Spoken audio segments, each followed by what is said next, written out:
steering it is broken down.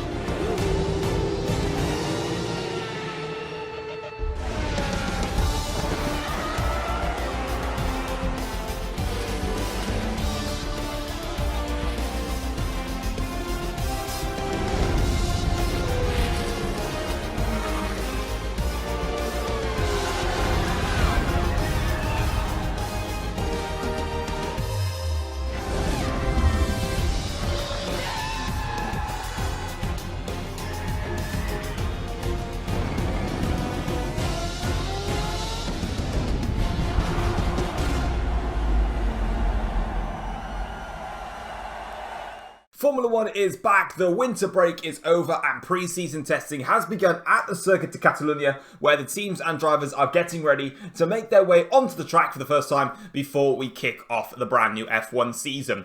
We're starting things off with Audi. Now, first of all, Audi have gone with a very similar livery to last year, with the reds now being slightly brighter. Also, they've gone with a bit of a camouflage theme for the grey in the middle. And for their driver lineup, they have gone with Devon Butler and George Russell. Devon Butler will be staying at Audi, and this is his second season now at Audi, whereas George Russell transfers from Mercedes-Benz to come and join Audi. So how have things been lifelike in Audi during this pre-season test? Well, firstly, Devon Butler has welcomed to teammate George Russell to the surprise of the F1 paddock. The F1 paddock were expecting Devon Butler to say some other words to George Russell on his arrival into Audi. Maybe that's because he's not got Valtteri Bottas in his team anymore. He's probably just delighted about that for starters. Audi have made a strong start and have made some good gains with their Aero and PU packages heading into the test. Audi struggled last year in quite a lot of different departments, but this season it looks like Audi could be right up there, competing against the likes of Red Bull, Ferrari, Mercedes and McLaren. They seem to have a good edge in the performance area. Audi are aiming for at least P5 in the Constructors' Championship. If they get any higher than that, it's an added bonus for them. But this is what their primary target is for the season.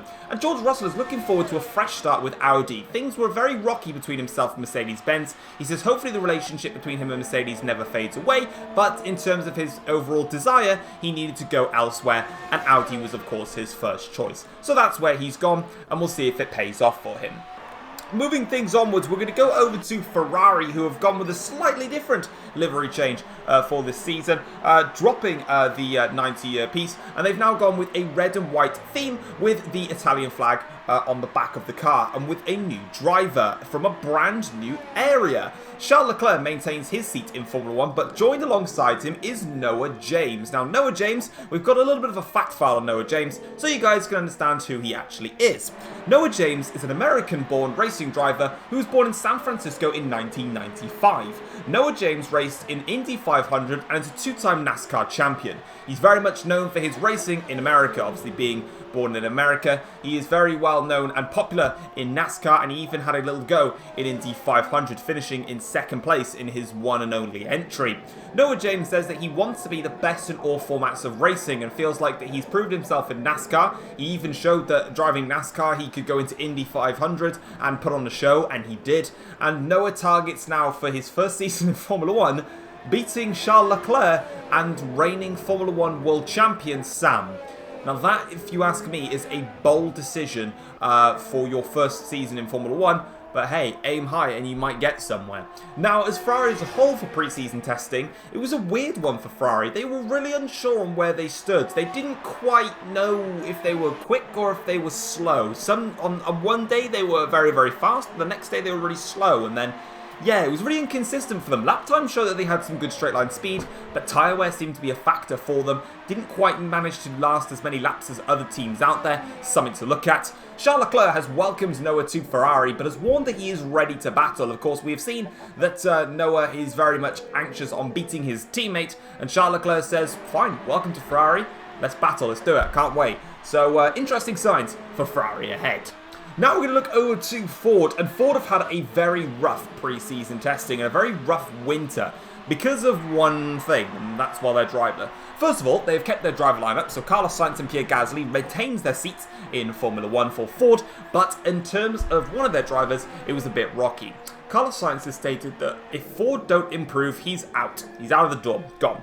Now, Carlos Sainz took a bold move to join Ford in the first place and said that he joined them on the basis that he believes there's going to be perfect amounts of progression for the team for him to strive forwards as he looks to try and compete at the front of the field. But pre-season started off very bad for Ford. They did not run an Evolution car. Now, as we've seen, with the regulations not changing from last season to this season, it means teams are evolving from their car from last season. Ford, meanwhile, didn't evolve from last season. They just put a couple of upgrades on from last season. Nothing really major than that, to be honest. And they've had lots of delays, which has forced them to run this older type of spec car. They do anticipate that they'll get upgrades onto the car, hopefully by around about round 3, round 5 is what they're aiming for, but it's not put a good light on them, especially with Carlos Sainz breathing down their neck. But luckily they do have the reassurance of Pierre Gasly, who still trusts in Ford and believes that they can push forwards. They just need the time to do it. Expect Ford to be further down the order at the start of the season and try and push their way up as the season grows onwards. Jaguar now are next to be spoken about in Formula 1, and finally we understand the man that has left Jaguar and the man that's replaced him. Now, Jaguar hinted that they had a driver that they were really looking forward to joining their team, and it is Max Verstappen. Verstappen joins the ranks alongside Nico Hülkenberg for the team.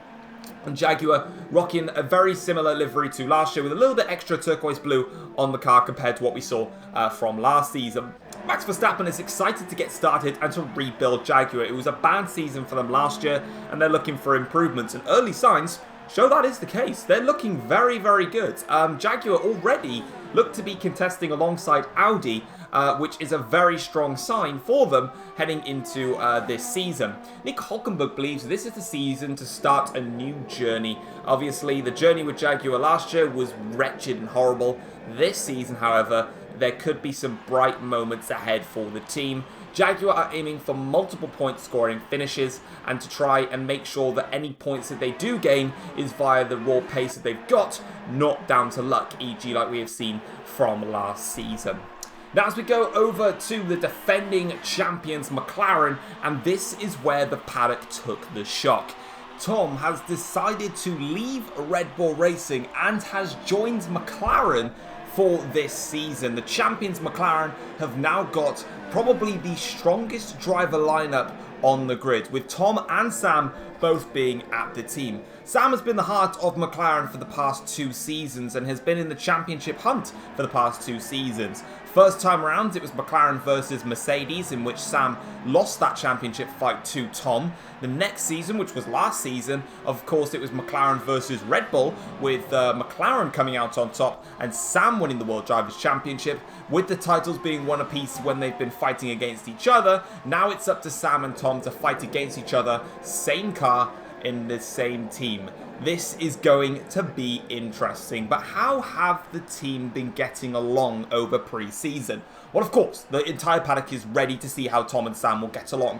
They've been great friends, and even when they've been in championship fights, have been defending each other on and off the track. So it's going to be interesting to see if that relationship stays or whether it fades. McLaren have admitted that their power unit is marginally behind Mercedes, who they think have got the best power unit on the grid for the season.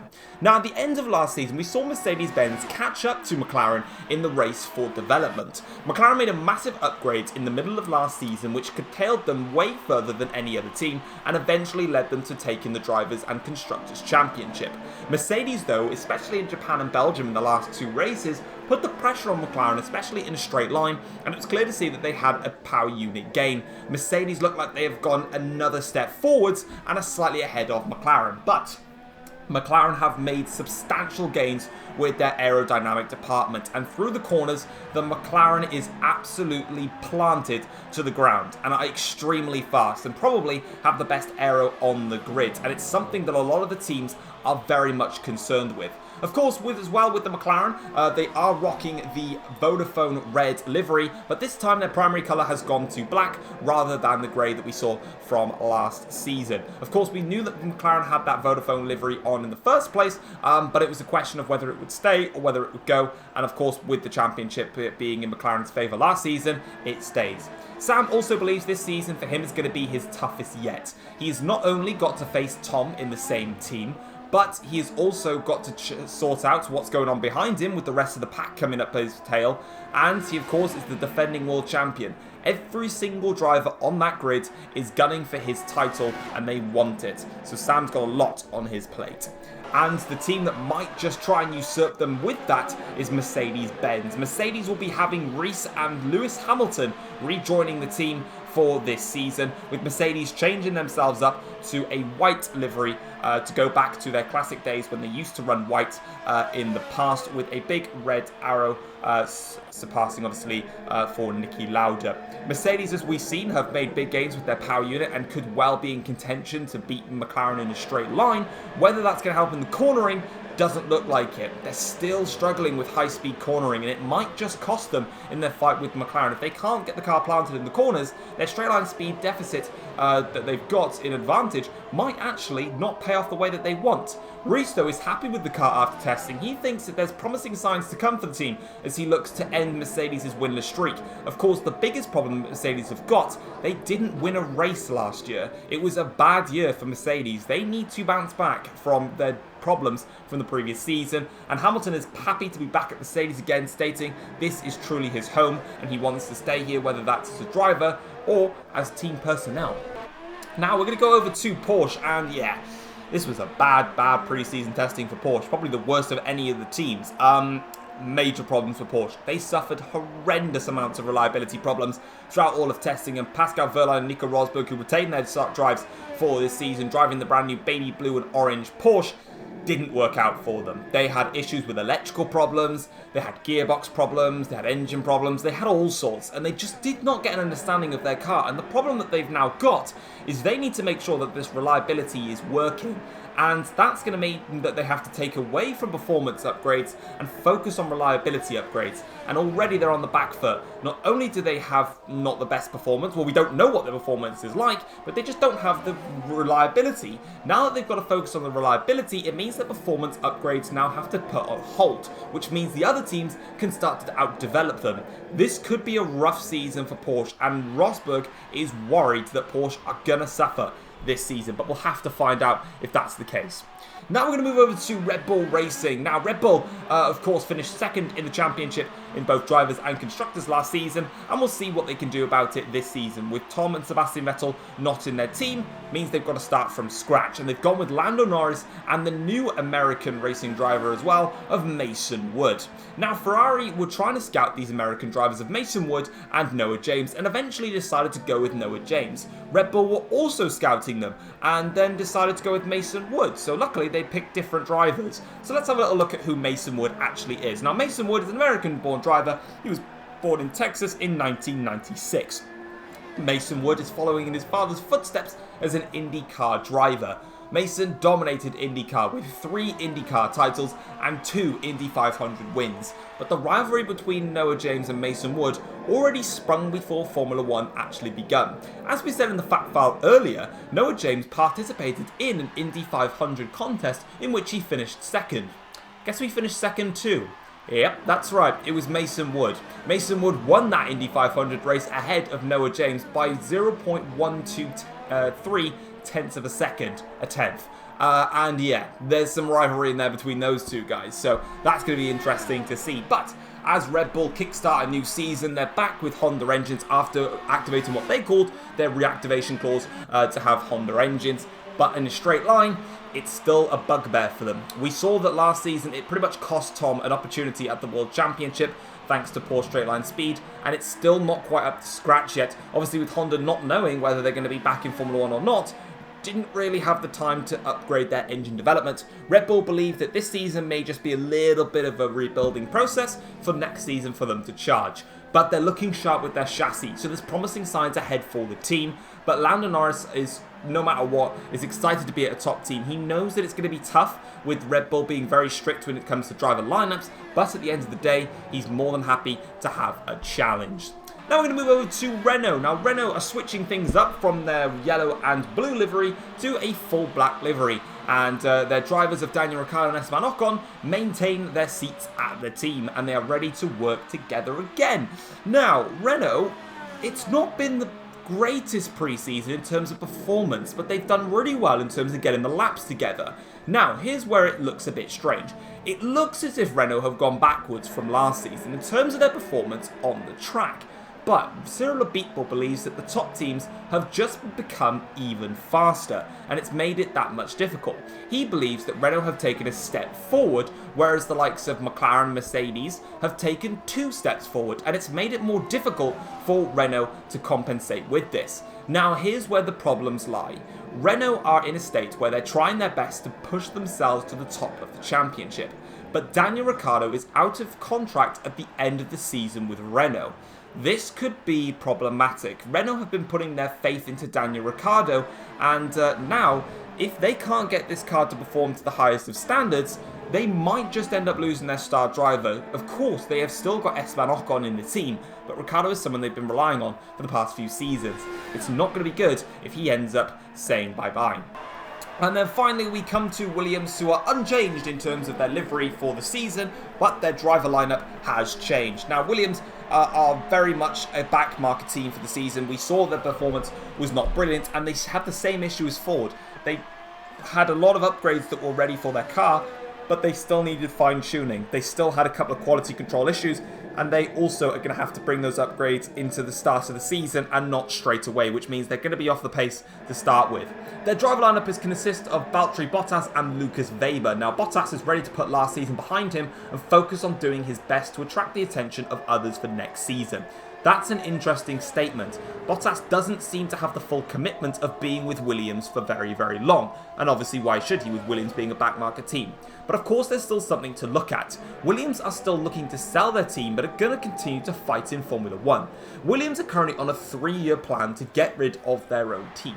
They bought the team back after, obviously, we saw Lamborghini fade away, and Williams have decided to try and see what they can do with their team, and they've been trying to sell it, and they've got a 3-year plan to get rid of the team. Someone buys it out, and then obviously, we stay at 10 teams in Formula 1. But, of course, if Williams can't do that, it's going to be a problem for them. But if Williams do that, could Valtteri Bottas be the lead driver then of a brand new manufacturer or whoever takes over? Something for him to consider. Lucas Weber, though, is happy to join Williams and is looking forward to the challenge. His focus is very much with Williams whilst he's there. Bottas, though, looks like his eyes are on some other places. That is it, though, for pre-season testing, and now all we need to do is have a look at the calendar for this new season and see what we've got in store. So as you can see, we've got a 16 race calendar, the same as we did last season. There'll be no extensions to the calendar, and none of the races are set to be removed from the calendar unless obviously we have extreme circumstances, but we don't believe that's going to be the case. Now, as we have a look at some of the news though of the calendar, let's get straight into it. So the Monaco Grand Prix and the Hungarian Grand Prix have been replaced by the Australian Grand Prix and the Mexican Grand Prix.